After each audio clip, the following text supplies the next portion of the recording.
What if I told you that changing your entire life doesn't take some huge dramatic transformation? It just takes getting 1% better every single day. That's the entire premise behind James Clear's best-selling book, Atomic Habits, one of the most influential books ever written on building good habits and breaking bad ones.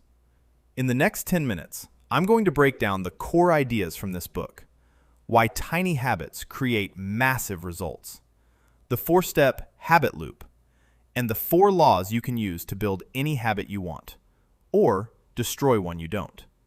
Let's get into it. Clear opens with a simple but powerful idea. Habits are the compound interest of self-improvement. If you get just 1% better each day for a year, you don't end up 365% better. You end up roughly 37 times better. That's the magic of compounding. The problem is, we live in a culture obsessed with instant results. So tiny 1% improvements feel meaningless in the moment. You don't feel a difference between day 1 and day 2 of a new habit. So most people quit before the compounding effect ever kicks in. Clear calls this the valley of disappointment, the gap between where you expect to be and where you actually are early on. Habits often feel like nothing is happening until you cross a critical threshold and unlock a whole new level of performance. Think of an ice cube in a room that slowly heats from 25 to 31 degrees. Nothing visibly changes. Then, at 32 degrees, it suddenly melts. The heat was working the whole time. The change just wasn't visible until the tipping point. The takeaway? Small habits don't add up. They compound. And the results are rarely visible until much later. Here's an idea that flips conventional wisdom on its head. You don't rise to the level of your goals. You fall to the level of your systems. Everyone who competes in a race has the same goal: cross the finish line. But that doesn't tell you who wins. The winner is determined by who has the best training system. Goals are about the results you want. Systems are about the processes that lead to those results. Clear argues that fixating purely on goals can actually work against you. Winners and losers often have the exact same goal. So the goal itself isn't what separates them. And achieving a goal is only a momentary change. If you don't change the underlying system, you'll likely revert right back to where you started. That's why so many people hit a target weight, then gain it all back. They achieved a goal, but never built a new identity or system. So instead of asking, what do I want to achieve? Ask, who do I want to become? And what system would that person run every day? This leads into maybe the most important concept in the whole book: identity-based habits. Clear says there are 3 layers of behavior change, like layers of an onion. The outer layer is outcomes, what you get, like losing weight or winning an award. The middle layer is processes, what you do, your habits and systems.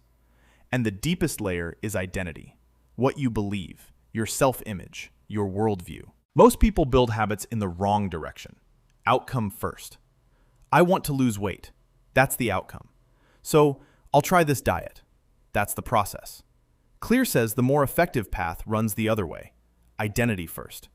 Instead of, I want to run a marathon, you become the kind of person who doesn't miss workouts. Every action becomes a vote for the type of person you wish to become. This is powerful because habits aren't just about getting external results. They're about becoming someone. And once a habit becomes part of your identity, you don't need willpower to stick to it. A person who identifies as a healthy eater doesn't have to talk themselves out of the donut. It's simply not who they are anymore. Now let's get tactical. Every habit follows a 4-step loop. Cue, craving, response, reward.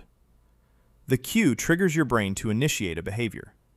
The craving is the motivational force, the desire for the change the habit promises. The response is the actual habit you perform. And the reward is what you get. It satisfies the craving, while teaching your brain this pattern is worth remembering. From this loop, Clear builds his famous 4 laws of behavior change, a simple framework for building good habits and breaking bad ones. Law number 1. Make it obvious. That's the cue. Most bad habits are triggered by cues we don't even notice. Clear recommends habit stacking, pairing a new habit with an existing one, using the format after current habit, I will new habit. For example, after I pour my morning coffee, I will meditate for 1 minute. You can also redesign your environment to make good cues visible, like leaving your running shoes by the door. And hide the cues for bad habits, like keeping your phone in another room while you work. Law number 2. Make it attractive. That's the craving. We're more likely to do things that seem appealing. One method is temptation bundling, pairing something you need to do with something you want to do. Only let yourself watch your favorite show while you're on the treadmill, for instance. Clear also talks about how the culture and people around us shape what we find attractive. We naturally imitate the habits of the groups we belong to. So surrounding yourself with people who already have the habit you want makes it far easier to adopt. Law number 3. Make it easy. That's the response. This is about reducing friction. The number one predictor of whether you'll do something isn't motivation, it's convenience. Clear introduces the 2-minute rule. Scale any new habit down until it can be done in 2 minutes or less. Read before bed becomes read 1 page. Do yoga becomes take out my yoga mat. The idea isn't to accomplish something big, it's to master the habit of simply showing up. Once showing up becomes automatic, you can scale back up. Law number 4. Make it satisfying. That's the reward. We repeat behaviors that feel immediately rewarding, but many good habits, like saving money or exercising, don't pay off until much later.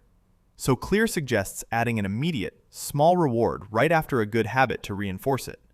Even something as simple as tracking your habit with a check mark. That visible progress is satisfying on its own, and it makes you not want to break the streak. And here's the elegant part.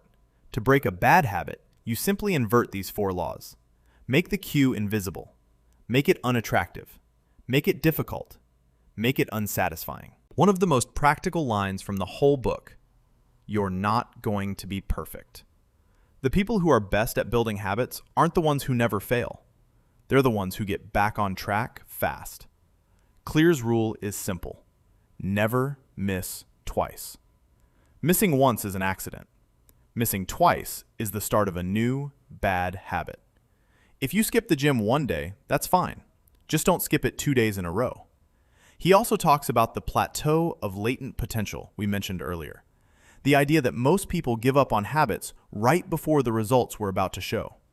Patience, not intensity, is the real skill. So, to sum it all up, habits compound. Systems matter more than goals.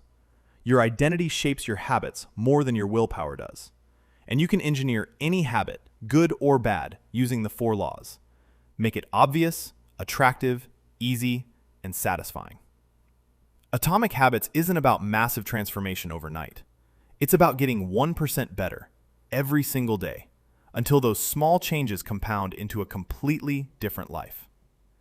If you found this summary useful, let me know in the comments which of the 4 laws you're going to try first. And subscribe for more book breakdowns like this one every week.